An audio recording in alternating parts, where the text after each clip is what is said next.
Hey everyone, I develop a chatbot which plays game, basically a rock paper scissor game with us. So let me show you how it works.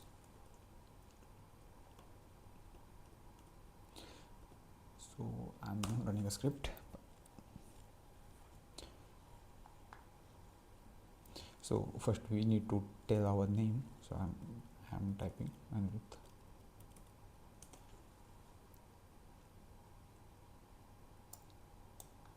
First of all, he greets us, hello Anirudh, welcome to game. Then he explains the rule of the game, and after that he wishes us a good luck and our first round start. And let me explain you the round. Here we can choose rock paper scissor and bomb. So bomb moves is a move which beats every moves. So if I type the bomb, then I am the winner of that round. So in first round I am typing bomb. You can see, and you can see I choose a bomb and bot also choose a bomb. So this match in this round is draw.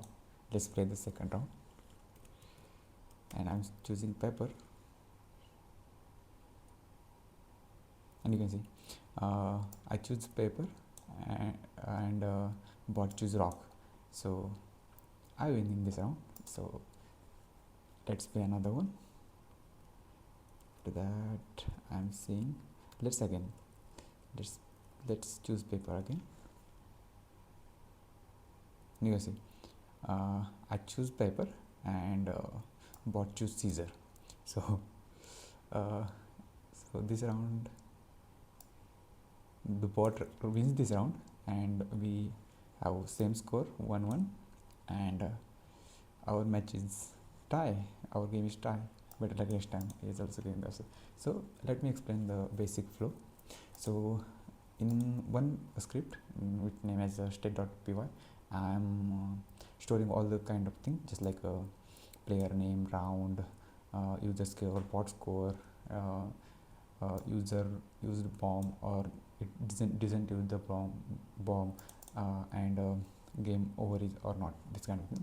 After that I mentioned the tools. For tools I declare 4 function here. One is for user's name. When user enters name, it is stored here in a state round. After that, valid move, we check the move is valid or not. After that, resolve round. Resolve round means it checks user, what choose user, what choose bot choose, and this kind of moves. After that, update state, when all the fields are accurate and all results is accurate, then this function will call, and our score is updated. After that there is agent.py. Basically here we are using Google ADK, and so here I'm building a session, in memory session. After that first of all I'm taking the name, and each round, when each round finishes, AI agent call, and we are sending the output of that round to the AI agent, and agent automatically explain the output of that round, who wins, who or who choose what user choose, what bot choose, and what is the result out of it. And at the end he also explain all whole state, it's tie, final round, and who wins and who not wins. Basically we are sending all the result to the bot, and bot will help us to explain who is win or who's lose the game, and who's win the first round, who's win the second round, who's win the third round. So yeah, that's it from my side. Bye.